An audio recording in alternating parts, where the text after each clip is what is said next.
Hi. I'm going to talk to you about eigenvalues and eigenvectors today. That is a really good thing to hear somebody talk about instead of just read. So this is section 5.1. I really want to get you guys started on this.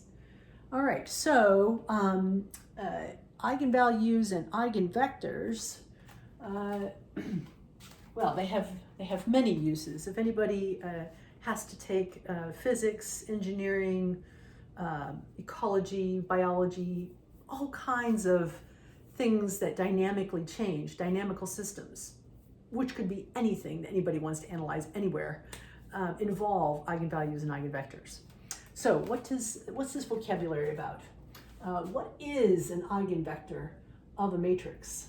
That was the word is before I smooched it. Sorry.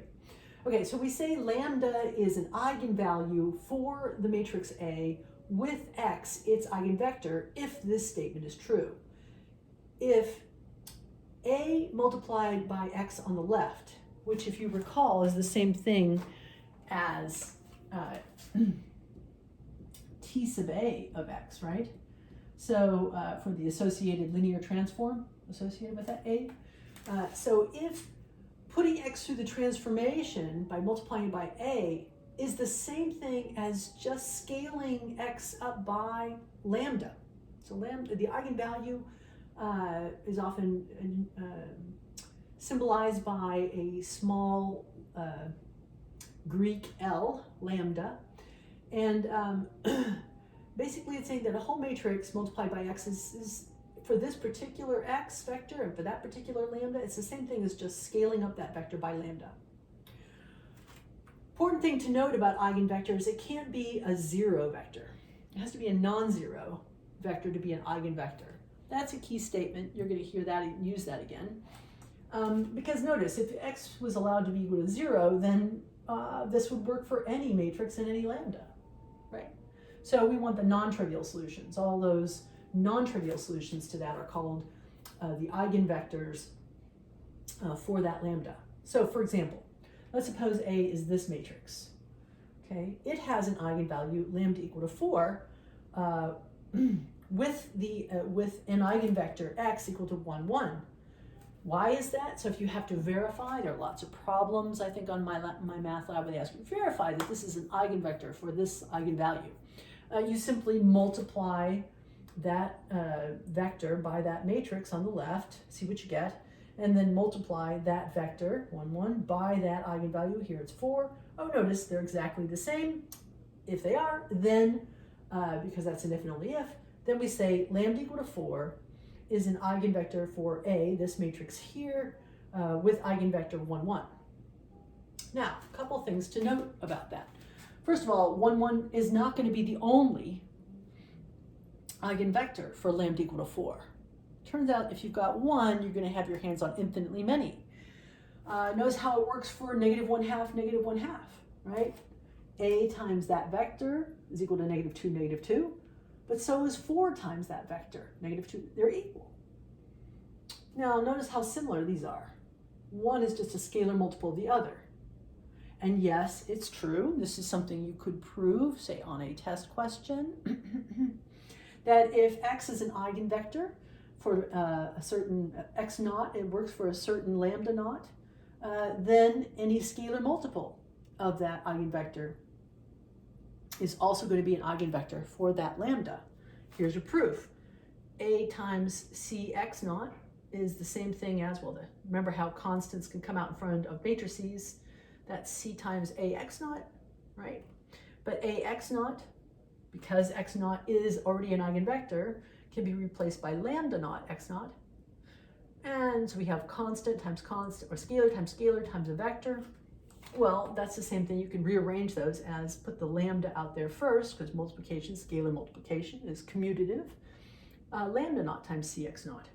So look, A times that thing is equal to lambda naught times that thing. So Cx naught, any scalar multiple, is also an eigenvector. In fact, if we can think about all the eigenvectors that work for a given lambda, we define E sub that lambda as the set of all eigenvectors associated with that lambda, And we should call it the eigenset. Oh, yeah, what's this eigen business, by the way? In German, eigen means its own. So the matrix A here has its own particular value for which it has some eigenvectors. So its own particular eigenvalues and eigenvectors that go together, and also we say an eigen, we should call it an eigenset for lambda, but in fact we call it an eigenspace. It will be true, and you will be able to show this, I'm sure soon, that if E sub lambda, the eigenset, is unioned with the zero vector, you have to throw it in because remember we excluded it in the definition. Then, in fact, you're going to be able to show that will form a subspace of a vector space that X belongs to. So we jump the gun and we just call E sub lambda itself an eigenspace. It's inaccurate but helpful. For example, for that same matrix, 4, 0, 5, negative 1, with its eigenvalue 4, look at the eigenset.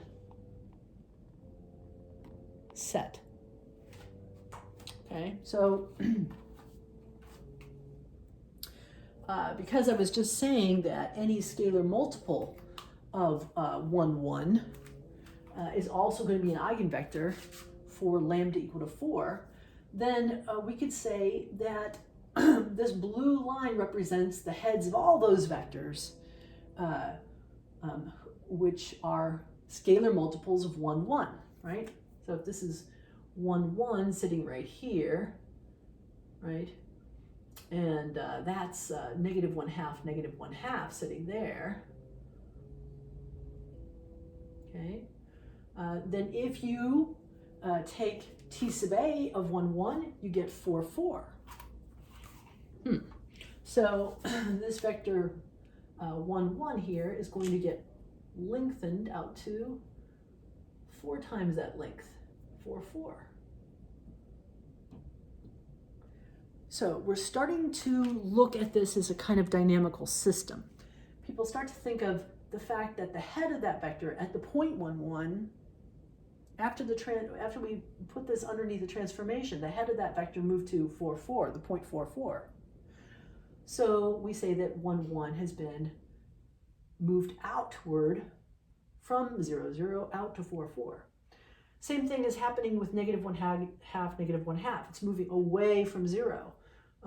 Its image, negative 2, 2, is 4 times its length, all right? Let's say that's negative 2, 2,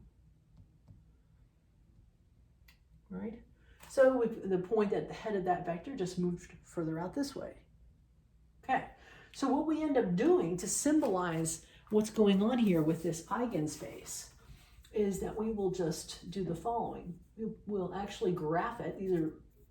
Think of this blue line as representing all scalar multiples of 1, 1, right? And what we'll do is when we go to graph it, we'll just put some arrows on it. Sometimes, if it's possible, I'll put 4 arrows to suggest that anything that's on here gets magnified out in that direction by 4 times its length. Similarly, over here, anything that was over here, like that negative 1/2, negative 1/2, moved out to negative 2, 2. Anything out here is going to get booted out away from 0, 0. Okay? So when you have a situation like that, we will then, looking at it as a dynamical system, we will say that 0, 0 vector here in the middle, which of course we have to add in to be able to actually talk about this as an eigenspace. We'll add in that 0, 0, and we'll say that the 0, 0 here is a source. Think of it like a spring that's emitting material out along that eigenspace. Okay, well, that same matrix also has a sink. No, I lie. In the next video, I'm going to show you a sink. In fact, I think in the next video, I'm going to show you a 3x3 example that has a source, a sink, and a stable manifold. Okay, next video.